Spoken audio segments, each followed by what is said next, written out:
Okay, this could be another ROH Classic review. For this one, I wanted to review Crowning a Champion. This goes back to July 27th, 2002, about 16 years ago, in the heat of the summertime. And from Philadelphia, Pennsylvania. This actually took place at the Murphy Rec Center. No air conditioning. I think it was like 98 degrees inside that gym. And I'm kind of disappointed that I didn't review this earlier. This is definitely one of the most important shows in ROH history. It might be the most important show. I mean, this is the show where they finally named a ROH World Champion. So this is the fifth show of 2002, and they waited until July to finally crown a champion. And this was actually like a four-way Iron Man match, 60 minutes for the first ever Ring of Honor champion, featuring Low-Key, Spanky, Doug Williams, and the Fallen Angel Christopher Daniels. So that was the main event. This whole show is pretty much built around the main event. It pretty much is a one-match show, arguably the best match of 2002. As far as the undercard goes, I actually don't want to talk about each and every match. This probably has the weakest undercard of 2002. But I will say this, I was kind of surprised at how many storylines were actually kind of, started on this show. And the undercard does have some big names, a lot of guys that really hadn't quite made a name for themselves yet that will become really big players in the world of professional wrestling. You start off the night with Tony Mameluke taking on Jeremy Lopez. Really nothing much to talk about, but you remember Tony Mameluke was a big player in the full-blooded Italian stable, the FBI stable. What else do we have here? We actually have Michael Shane and Biohazard taking on Paul London and Don Juan. You'll notice, I believe it was Rudy Gonzalez. He actually came out from, I believe it was Shawn Michaels Wrestling School from Texas. So he would come out to the East Coast with a lot of the guys from the wrestling school. Obviously, some of those guys were Michael Shane, Paul London, Spanky, and then, of course, Bryan Danielson. In this match right here, the winner of the fall actually got an ROH contract. So this kind of planted the seeds for the Michael Shane and Paul London feud. They would actually have a match of the year candidate, a crazy match. That's when the Please Don't Die chant started between Michael Shane and Paul London at Unscripted in September. But with this match right here, you could see Michael Shane's potential as a heel. Michael Shane is actually Matt Bentley. If you guys don't remember Matt Bentley, he had a great run in TNA around 2004, 2005. I think he was actually in the X division. And then Paul London, he started making a name for himself here in Ring of Honor, and then eventually in 2003 he got a WWE contract. Just his moveset and his athleticism at the time was off the chart. And I would consider Paul London definitely an ROH legend, even though the tenure only lasted about a year. But yeah, like I said, guys, Michael Shane and London, you could definitely see the tension there. Michael Shane was really pissed off that he hadn't wrestled a singles match in ROH yet, and there's definitely good tension there, and definitely planted the seeds for a lot of good stuff to come between them later on in the year. Next up, we had James Maritato taking on Jay Briscoe with Mark Briscoe. If you don't know James Maritato, he's actually Nunzio from the FBI or Little Guido from ECW. You guys remember him. He was at WrestleMania 20. He was a big part of the WWE on SmackDown and Velocity back in 2003, 2004. Yeah, I like Nunzio, and him and Jay Briscoe had a good but not great match right here. Jay Briscoe actually loses the match thanks to Mark Briscoe. Mark Briscoe was very jealous at the time. And it's funny, you'd have to go back to 2002 to actually see a feud where the Briscoes really didn't get along. They legitimately were booked this like Mark was the heel and Jay was the face. You never really got a real heel versus face Briscoe feud. I know they've had, other matches, down the road that were bigger than the one that they had in 2002. But if you want to see the Briscoes really good go at it good versus evil, you'd have to go back to 2002. And at the time, Mark couldn't wrestle because he was only 17, so he couldn't get cleared in the state of Pennsylvania. So you saw a lot of jealousy and animosity towards Jay Briscoe. So at the time, Mark's acting was pretty bad, I would say. His mic skills were pretty bad, but The booking really drove home the point that he was a lot, very jealous of his brother. So there we go with that. And eventually they would have a match at Honor Invades Boston. So we move on from there. Next will be a Homicide and Boogaloo taking on Logan DeVito of the Carnage crew. So yeah, at the time, Homicide was actually part of a tag team called the Natural Born Sinners. I totally forgot about that. And this is a bunkhouse match. Got crazy, very violent, very bloody. And they also, on commentary, I totally forgot about this. They broke down, one of the reasons why they called it Ring of Honor was that they were paying homage to all the different styles in professional wrestling.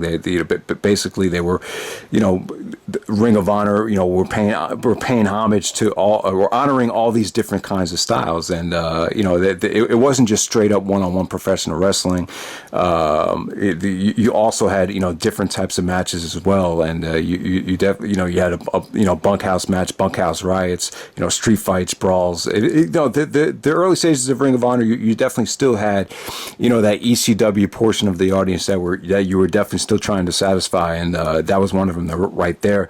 Next up, for the NWA-TNA X Division title, if you remember at the time at TNA they were called NWA/TNA because I believe they were partnerships or had a partnership with the NWA at that time. And if you remember, like before AJ started wrestling in TNA on the weekly pay-per-views, he did a lot of work for NWA Wildside. There's a lot of footage of AJ with NWA Wildside, and this is a triple threat match or three-way elimination match featuring David Young and Adam Jacobs. Never heard of these guys before. They really weren't, the types of guys that the alternative fan base really dug. This is really just the AJ Styles show. There was a pretty bad botch that the fans really hated here. AJ was actually a lot more jacked up back then. He really looked like he was, putting in a lot of time at the gym, more muscular, trying to get more cut up. He definitely, he does not look like this at all today. But, with AJ's ROH work, it's more mat oriented for the most part. But here, he was doing a lot of crazy high spots. There was a lot of great combination attempts with double German suplexes, and then you saw AJ actually pull out the spiral tap. I've seen this match time and time again. This is on one of the early AJ Styles compilations, but these are just two kind of no names that AJ wrestled here, and I believe this is the only time the X Division title was defended in ROH. The other match to talk about is Scoot Andrews versus Xavier.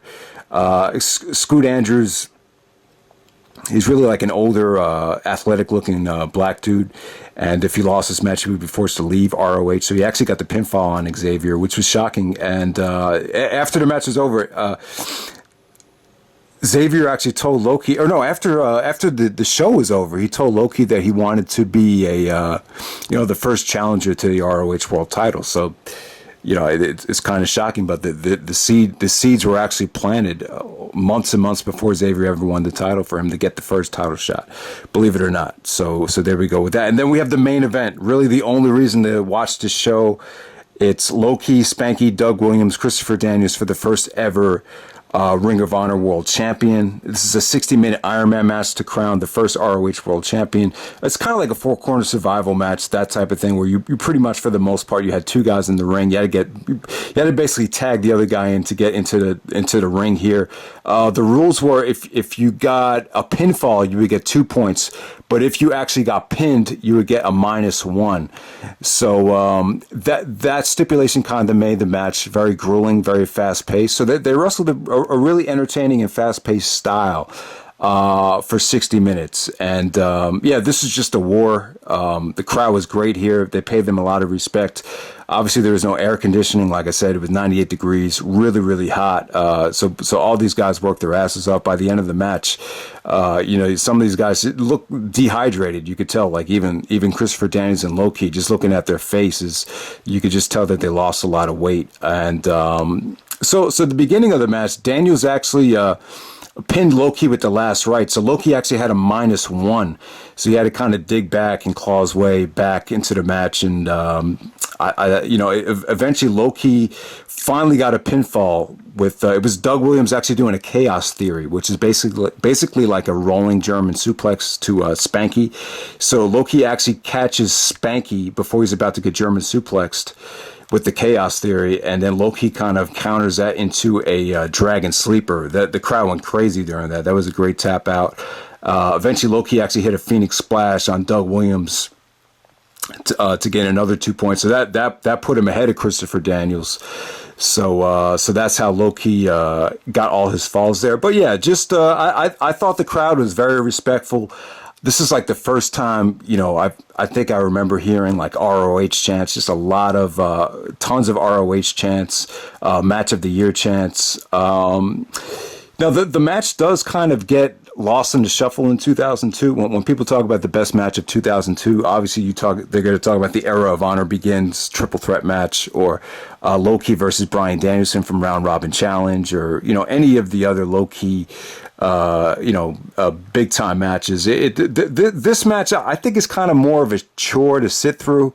I mean, it's a whole hour long, so it does take time. It doesn't have the replay value that probably some of the other matches got. But like when you analyze exactly like what they did in this match, it's hard not to say that this is the match of the year for 2002, and this is definitely like a top 20, maybe top 25 Ring of Honor match of all time. It just had that old school, no glamour, no glitz, just straight up, pro wrestling from the heart here, kind of what Apollo Creed said, in Rocky 3, the eye of the tiger, go the way to, train is to go back to the beginning. It just had that feel of just, blood, sweat, and tears, hard work. Nothing matters but the actual craft. This wasn't about money. It wasn't about glamour. It wasn't about glitz. It was, and it's a shame. It's a shame looking back on it when you think about Loki's career. It started out so promising.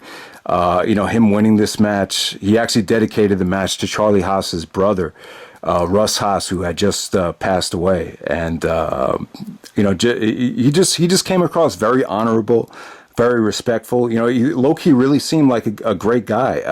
Without a doubt, he was the MVP of 2002. I don't even think it's debatable. If you look at the first, 5 shows, if you look at, the top 10 matches of 2002, it's pretty much Loki stealing the show out of the first 7 out of 10 shows. So it's I just don't think it's even debatable. And, but when you think about it, I don't know what happened with Loki's career. Maybe this was like too much success too soon. I even heard Gabe Sapolsky, call the guy an asshole on live commentary. So that just shows you that things weren't all gravy between, him and the booking staff. Maybe he just got too big of an ego. So I don't know what happened. When you look back at this match, you would have thought, Loki was on the verge of, having the same kind of career that Bryan Danielson had, that Samoa Joe had, that AJ Styles had. Even Austin Aries, I would put above Loki. Loki still, it was a great choice for the first ever ROH World Champion.